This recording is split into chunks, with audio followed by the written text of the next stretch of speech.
وَلَقَدْ يَسَّرْنَا الْقُرْآنَ لِلذِّكْرِ فَهَلْ مِن مُّدَّكِرٍ نحمدہ ونصلی علی رسولہ الکریم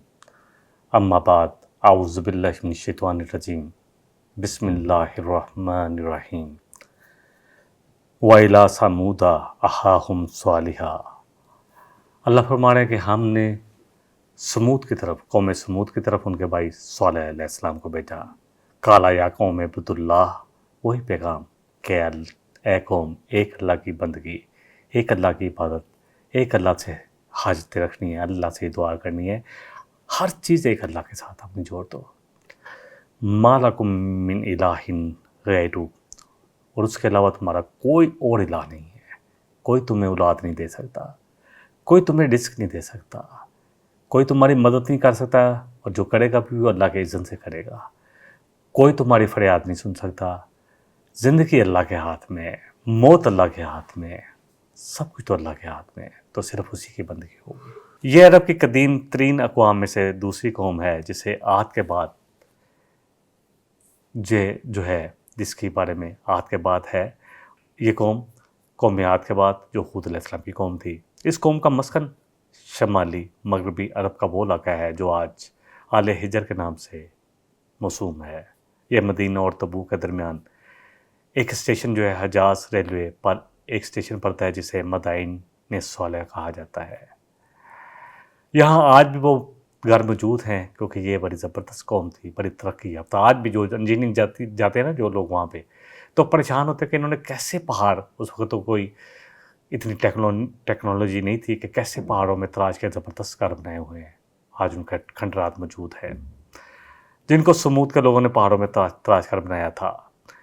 انہیں دیکھ کر یہ اندازہ ہوتا ہے کہ اس شہر کی آبادی تقریباً 4 سے 5 لاکھ تھی۔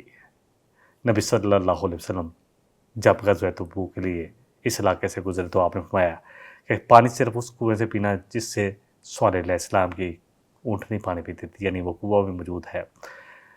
اور دیکھو جس قوم پر اللہ کا عذاب نازل ہوا ہو وہاں جلدی سے گزر جاؤ۔ یہ سیر کا نہیں ہے،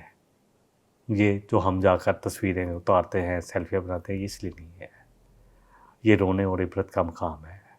تو اللہ سے عبرت پکڑو، کس قوم کے ساتھ کیا ہوا۔ اب پڑھتے ہیں کیا ہوا۔ قَالَ يَا قَوْمِ اعْبُدُوا اللَّهَ، پیغام وہی تھا کہ اے میری قوم ایک اللہ کی بندگی ہوگی۔ مَا لَكُم مِّنْ إِلَٰهٍ غَيْرُهُ، کوئی اور نہیں ہے تمہارا، اللہ کے علاوہ کوئی بھی الہ نہیں ہے۔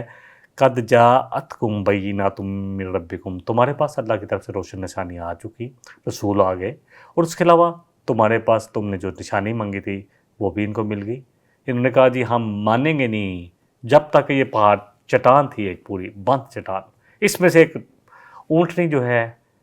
وہ برآمد نہ ہو جائے۔ اللہ نے یہ ان کی نشانی پوری کر دی۔ اللہ فرما رہے ہیں حاضی ناقۃ اللہ، یہ آ گئی اللہ کی اونٹنی۔ ویسے تو ساری اونٹنیاں اللہ کی ہیں، لیکن یہ کیونکہ ایک ہاتھ موجے سے آئی تھی، پہاڑ کے چٹان سے نکلی تھی، بڑی گابن اونٹنی تھی، بڑی طاقتور، یہ اللہ کی تھی۔ لکم آیتن، تمہارے لیے نشانی، فَذَرُوہا، تو اس کو چھوڑے رکھنا، اس کو چھونا نہیں ہے۔ تَأْکُلْ فی ارض اللہ، تاکہ یہ اللہ کی زمین پر جو چاہے کھائے پیے، اور دیکھو اس کو چھونا نہیں ہے برائی کے ارادے سے۔ فَيَأْخُذَكُمْ عَذَابٌ أَلِيمٌ، اگر تم نے ایسا کیا تو جان لو کہ دردناک عذاب تمہیں پہنچے گا، پکڑ لے گا تمہیں۔ دیکھیں سیدھی سی بات ہے، اب یہ اونٹنی تو اللہ کے معجزے سے آئی تھی۔ اب ہوتا کیا تھا کہ یہ کنواں تو ایک ہی تھا، ایک دن قبیلے کے باقی جانور پانی پیتے اور ایک دن یہ اونٹنی، یہ اتنا پیتے کہ ایک ہی دن میں اسی کے لیے کافی ہوتا۔ آزمائش مانگی تھی، نشانی مانگی تھی، آ گئی۔ اب وہ نشانی جو ہے آ گئی تو اب ان کے لیے مسئلہ ہونا شروع ہو گیا۔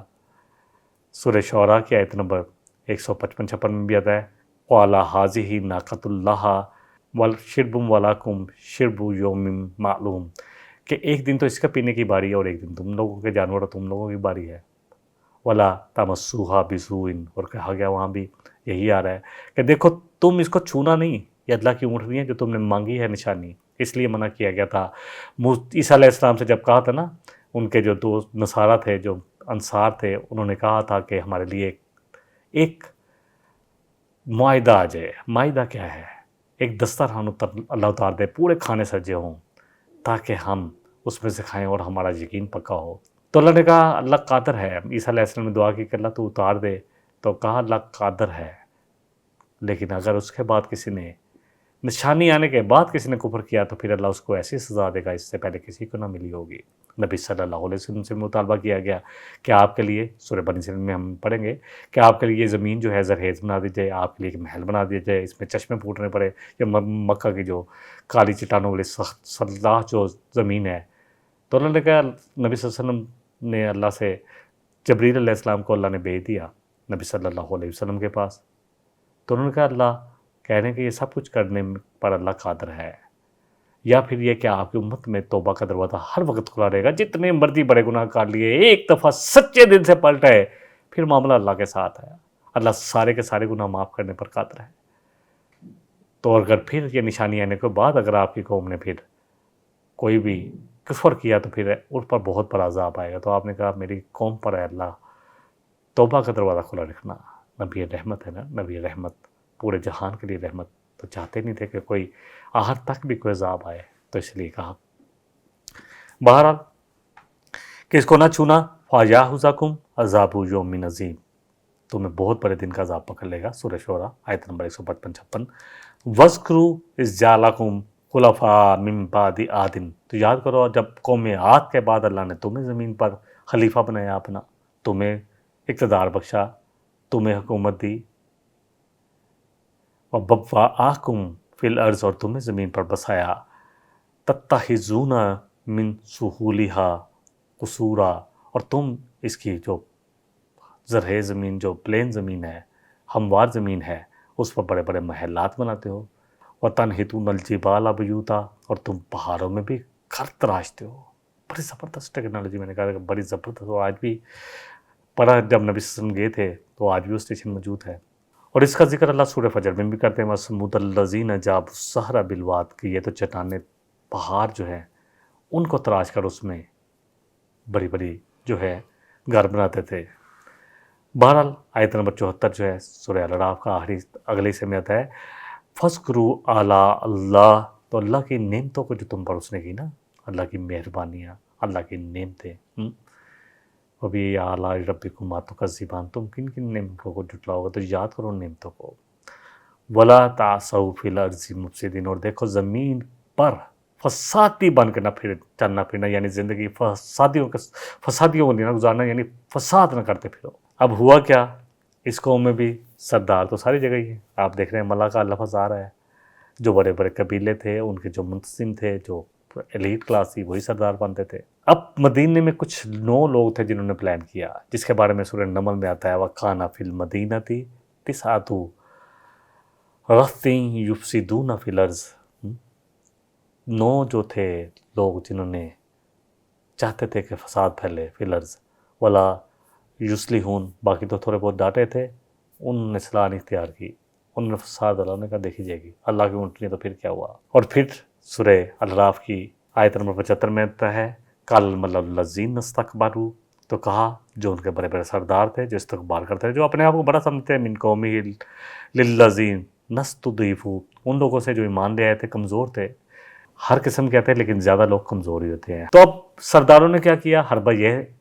اختیار کیا کہ بڑے بڑے سردار اب ان سے کہنے لگے، جو کمزور لوگ تھے، کہ جو ان کے جن کو کمزور سمجھتے تھے، جن کی وہ حیثیت نہیں دیتے تھے، اب کہنے لگے لمن آمنا منہم، جو ایمان لے کر آئے تھے ان سے، اتعلمون ان صالحا مرسل من ربی، کیا تم بھی یہی سمجھتے ہو، واقعی تمہیں علم ہے کہ موسیٰ علیہ السلام جو کہہ رہے ہیں کہ واقعی یہ اللہ کے رسول ہیں، اتعلمون ان صالحا مرسل من ربی، کہ وہ اپنے رب کی طرف سے رسول بنا کے بھیجے گئے ہیں۔ تو قوم کے جو ایمان کیا چیز ہے، اللہ اکبر، یہاں دیکھیں ایمان کیا چیز ہے، قالوا انا بما ارسل به مؤمنون، ہم تو یہ جانتے کہ وہ رسول ہے اور اس پر بھی ایمان رکھتے ہیں، تم ان کی ایمان کی بات کرے ہو، جو لے کر آئے نا، جو بات وہ ہمیں پیش کر رہے ہیں اللہ کی طرف سے، ہم اس پر بھی پورا یقین اور ایمان رکھتے ہیں۔ اب قوم کے سرداروں نے دیکھا کہ ان کا ایٹیٹیوڈ ڈفرینٹ ہے، قال الذین نستکبروا، تو کہنے لگے جو استکبار کرنے والے، بڑے بڑے لیڈ کلاس، بڑے بڑے اپنے آپ کو بڑا سمجھنے والے سردار، انا بالذی آمنتم بہ کافرون، تم لے آؤ ایمان، ہم تو اس کا انکار کرتے ہیں، ہم نہیں چٹلاتے ہیں اس کو، ہم نہیں مانیں گے۔ کیا ہوا، پھر وہ لوگ اٹھے، ان میں سے 9 لوگ جس کی بات کی گئی، جنہوں نے کہا تھا کہ اس طرح کرو کہ اونٹنی کی کوچھیں کاٹ دو، اور پھر انہوں نے یہ بھی سوچا تھا کہ صالح علیہ السلام پر اور ان کے خاندان پر یک بارگی حملہ کریں گے، اور پھر سب انکار کر دیں گے تو ہم تو وہاں موجود نہیں تھے۔ یہ ہم آگے پڑھیں گے کیونکہ میں زیادہ ڈیٹیل میں، اس لیے کہ یہاں پر انشاءاللہ جیسے جیسے ڈیٹیل آئے گی وہاں اور بھی انشاءاللہ ریفرنس کے ساتھ پڑھیں گے۔ اب کیا کیا انہوں نے، فَأَقَرُوا النَّاقَةَ، اللہ کی اونٹنی جو اللہ نے معجزہ مانگا تھا اس کی، وَعَتَوْا عَنْ أَمْرِ رَبِّهِمْ، اور انہوں نے سرکشی کی، جس اللہ نے جو ان کو حکم دیا تھا کہ اس کو چھونا نہیں، اب کاٹ دی۔ وَقَالُوا يَا صَالِحُ ائْتِنَا، اونٹنی کو تو کاٹ دیا، اس کو ہلاک کر دیا، اور کہنے لگے اے صالح جا لے آ جو تو نے ہم سے ڈراتا تھا نا، ہمیں جو تنبیہ کرتا تھا، جو ہمیں دھمکی دیتا تھا، جو تو ہم سے وعدہ دلاتا تھا کہ اللہ کی طرف سے تمہیں کہ وعدہ تمہیں دیا گیا کہ اگر ہم نے چھوا تو ہم نے کاٹ دیا اونٹنی کو، لے آ وہ عذاب، ان کنت من المرسلین، اگر تو واقعی سچا ہے، نہ تو واقعی رسالہ تجھے دی گیا تو تیری تو بات سچی ہے، تو عذاب لے آ۔ اللہ اکبر۔ سورہ ہود میں آئے گا، ہم پڑھیں گے وَأَقَرُّوهَا وَقَالَ تَمَتَّعُوا فِي دَارِكُمْ ثَلَاثَةَ أَيَّامٍ، تو اللہ کی طرف سے آگے آئے کہ صالح علیہ السلام ان سے کہیے کہ آپ 3 دن تک خوب موجیں کر لو، دنیا میں کھاؤ پیو، جو تم نے کرنی ہے، رنگ رنگینیاں منانی ہیں منا لو۔ پھر 3 دن کے بعد کیا ہوا، وَأَخَذَتْهُمُ الرَّجْفَةُ، تو ان پر آ گئی ایک، اللہ پر رجفہ، چنگار، کلیجے پھٹے کے پھٹے رہ گئے، بڑے بڑے لمبے قد۔ کیا ہوا، سرد ہوا، رجفہ، چنگار، زلزلہ، فَأَصْبَحُوا فِي دَارِهِمْ جَاثِمِينَ، تو اپنے گھروں میں اوندے پڑے ہوئے تھے، بڑے بڑے محلات، بڑے بڑے پہاڑوں میں جو گھر، ایک ہی چیخ نے ان کے کلیجے پھاڑ دیے، ایک ہی زلزلے نے ان کو ہلا کر رکھ دیا۔ اب رسول کا کردار دیکھے، وَتَوَلَّىٰ عَنْهُمْ، تو پلٹے ان کی طرف سے، جو ایمان والے تھے اللہ نے ان کو بھی بچا لیا اور پلٹے ان کی طرف سے۔ وَقَالَ يَا قَوْمِ، کہ میں نے تو تم تک پہنچا دیے تھے اپنے رب کے پیغام پوری دیانتداری سے، ایک ایک چیز کی تمہیں تنبیہ کر دی کہ اگر تم نے ایسا کیا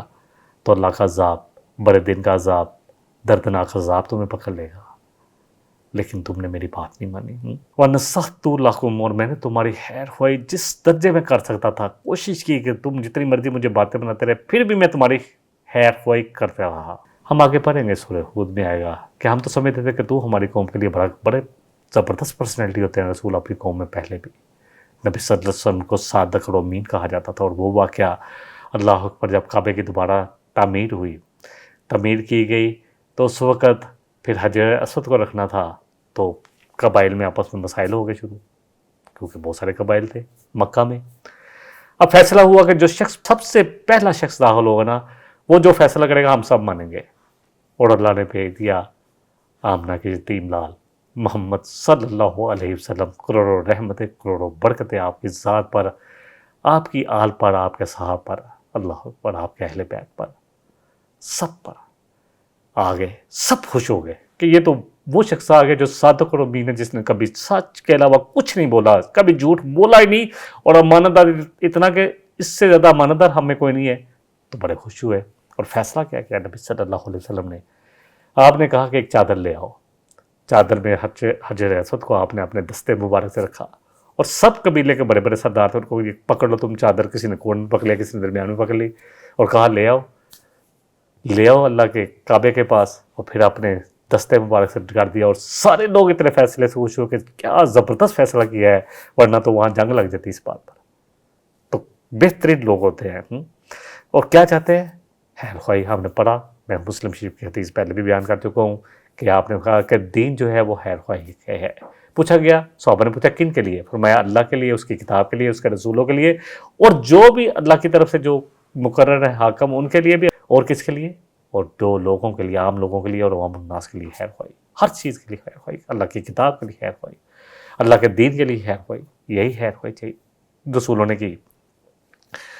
بہرحال وَنَصَحْتُ لَكُمْ وَلَكِنْ لَا تُحِبُّونَ النَّاصِحِينَ، کہنے لگے لیکن تمہیں تو خیر خواہ پسند ہی نہیں ہے۔ قوم کی ہلاکت دیکھ کر افسوس اور حسرت کے طور پر حضرت صالح علیہ السلام فرماتے ہیں کہ نہ تمہیں رب کی رسالت سے کوئی فائدہ پہنچا، نہ میری خیر خواہی، میری ہمدردی، میری محنت، میرا تم تک دین پہنچانا بغیر کسی بدلے کے کہ میں تم سے کچھ لوں، کچھ نہیں چاہا میں نے تم سے، میں نے تو وہ جو مجھ پر ذمہ داری تھی وہ میں نے ادا کی، تمہاری خیر خواہی کا حق ادا کر دیا۔ جیسے نبی صلی اللہ علیہ وسلم نے پوچھا تھا نا کہ میں نے کیا پہنچا دیا اللہ کے پیغامات کو، تو کیا کہا تھا؟ 1,40,000 کا مجمع عورتوں اور مردوں کا کیا کہا تھا کہ آپ نے نہ صرف پہنچا دیا بلکہ پہنچانے کا اور خیر خواہی کا حق ادا کر دیا، حق ادا کر دیا۔ تو نبی تو اپنا حق ادا کر دیتے ہیں خیر خواہی کا۔ قوم کے لیے بڑی ہمدردی ہوتی ہے، یقین جانے آخری دم تک کوشش ہوتی ہے کہ کسی طرح قوم آ جائے، ایک ایک شخص کو پکڑ کر لے آئیں اللہ کی جنتوں میں اور بچا لائیں اللہ کی جہنموں سے، اللہ کی آگ سے، اللہ کی جو جہنم کی آگ ہے جو اللہ نے بھڑکائی ہوئی ہے اس سے بچا لیں، اللہ کے غصے سے بچا لیں۔ تو کہنے لگے صالح علیہ السلام کہ نہ تمہیں رب کی رسالت نے فائدہ پہنچایا اور نہ میری خیر خواہی نے، تم اپنی حماقت سے دوست کو دشمن سمجھ بیٹھے۔ جو دوست تھے نا، جو ایمان والے تھے اور جو صالح علیہ السلام تھے، انہی کو دشمن بنا لیا، اور جو دشمن تھے ان کے لیے قیامت کے حساب سے، اللہ کے ہاں کے حساب سے ان کو دوست سمجھ بیٹھے، اور ہر اس روز کے عذاب کے مستحق ٹھہرے جو ان پر آ گیا۔ مانگا تھا نا کہ لے آپ عذاب، صالح علیہ السلام کا تھا اللہ کی طرف سے آیا کہ آپ 3 دن میں ایک موجہ کاٹ لیں جتنی کرنی ہے، 3 دن کے بعد ان کی جڑ کاٹ کے رکھ دی جائے گی۔ چنانچہ نبی صلی اللہ علیہ وسلم، اللہ اکبر، جب بدر میں اللہ سبحانہ وتعالیٰ نے پہلا عذاب کا کوڑا برسایا مکہ کے قریش پر، بڑے بڑے نام، بڑے بڑے سردار جو بڑا تکبر کرتے تھے، ابو جہل جیسے اور بہت سارے نام آتے ہیں، سب کو قتل کر کے ان کی گردنیں اتار کر ان کو کنویں میں پھینکا گیا۔ چنانچہ نبی صلی اللہ علیہ وسلم بدر میں کفار پر جب غالب آئے، وہاں 3 دن ٹھہرے جب اللہ نے فتح دی، پھر رات کے آخری وقت اونٹنی پر زین کس کر آپ اس پر تشریف لے چلے، بیٹھ گئے اپنی اونٹنی پر، اور جب اس گھاٹی سے گزرے، اللہ اکبر، گھاٹی کے پاس سے گزرے تو آپ نے اس طرف دیکھ کر کہا کہ اے قریش، تم تو میرا خاندان ہونے کے باوجود بھی میرے ساتھ تم نے کوئی اچھا نہیں کیا، میں نے تمہاری خیر خواہی چاہیے، تم نے میرے ساتھ برائی کی، اللہ اکبر، اور تم نے میرے ساتھ ایسی برائی کی، کوئی ایسی برائی نہیں چھوڑی جو کسی نبی کی قوم نے ان کے ساتھ نہ کی ہو، یعنی ہر قسم کا ظلم کیا۔ دین کی دعوت، خیر خواہی کی دعوت، صادق اور امین مانتے تھے، لیکن اس کے بعد شاعر کہا، مجنون کہا۔ آپ کا سگا چاچا ابو لہب جو تھا، اس نے 2 بیٹیاں نکاح میں تھی، رخصتی نہیں ہوئی تھی، اس سے پہلے ہی طلاق دے دی گئی، اور ام جمیل جو اس کی بیوی تھی، آپ کی ہمسائیگی کا بھی خیال نہیں تھا، کانٹے بجاتی تھی، آپ مکہ میں نماز پڑھے تو آپ کے اوپر آ کر اوجری رکھ دی گئی۔ کیا نہیں ہوا آپ کے قبیلے نے کیا؟ تو آپ نے فرمایا کہ تم نے میرے ساتھ ہر وہ برائی کی جو کسی قوم نے اپنے نبی کے ساتھ کی ہو، ہر وہ برائی کی، تم میرے قبیلے والے ہونے کے باوجود تم نے میری بات کو نہیں مانا، مجھے جھٹلایا۔ اور کنہوں نے مان لیا؟ وہ جو انصار آئے تھے مدینے سے، اور باقی جتنے بھی مسلمان تھے، کتنے مسلمان تھے؟ بہت کم تھے۔ تو میں نے تمہاری خواہش جائی، میں نے رشتہ داری کو بھی ملحوظ نظر رکھا، تمہاری ہمدردی چاہیے کہ کسی طرح تم سب کو بچا لو اللہ کے عذاب سے، لیکن تم نے رشتہ داری کی پرواہ نہیں کی اور مجھے اس شہر کو چھوڑنے پر مجبور کر دیا۔ اور جب آپ ہجرت پر گئے تو یقین کریں پیچھے مڑ کر دیکھ رہے تھے کہ اے کعبہ، اے مکہ، اے کعبہ، مجھے تم سے محبت ہے، تجھ سے بڑی محبت ہے، پر کیا کروں، یہاں کے رہنے والے مجھے یہاں رہنے نہیں دے رہے، تم نے مجھے دیس بدر کر دیا اور مجھے مدینے والوں نے پناہ دی، انہوں نے مجھے اپنے ہاں پناہ دی، افسوس تم پر، تم اپنے ہو کر بھی مجھ سے ہر وقت جگڑتے رہے، میری ضد کرتے رہے، برسرے پیکار رہے، برسرے جنگ رہے۔ اور یہی حضرت صالح علیہ السلام اپنی قوم سے فرما رہے تھے، جو آپ کے الفاظ تھے نا کہ میں نے تو ہمدردی کی انتہا کر دی، اللہ کے پیغام تم تک پہنچانے کا حق جتنا میرے تئیں ہو سکتا تھا میں نے عطا کر دیا، دن رات ہر ٹائم۔ نوح علیہ السلام کے بارے میں سن رہے کہ میں نے ان کو ہر طرح اللہ پکارے، اکیلے کو سمجھایا، جو ہجوم میں پورے جہاں پہ ان کی مجالس تھی وہاں جا کر سمجھایا، دن کو بھی سمجھایا، رات کو بھی سمجھایا، چھپ کے بھی سمجھایا، سر عام بھی سمجھایا، لیکن ان کی سرکشی اور بڑھتی رہی۔ تو یہاں یہی ہے، تمہاری خیر خواہی میں کوئی کوتاہی میں نے نہیں کی، لیکن تم نے بھی میری دشمنی میں کوئی کوتاہی نہیں کی، تمہیں کوئی فائدہ نہیں اٹھایا میری بات کا، میں قسمیں کھا کر تمہیں بتا رہا تھا کہ اللہ کا عذاب پکڑ لے گا۔ اللہ اکبر، کوئی فائدہ نہ اٹھایا، نہ حق کی پیروی کی اور نہ اپنے خیر خواہ کی بات کو مانا، بلکہ تم نے مجھے دشمنی سمجھا۔ اس کے بعد ذکر ہے قوم لوط کا، اس کو بھی دیکھ لیتے ہیں۔ وَلُوطًا إِذْ قَالَ لِقَوْمِهِ أَتَأْتُونَ الْفَاحِشَةَ مَا سَبَقَكُم بِهَا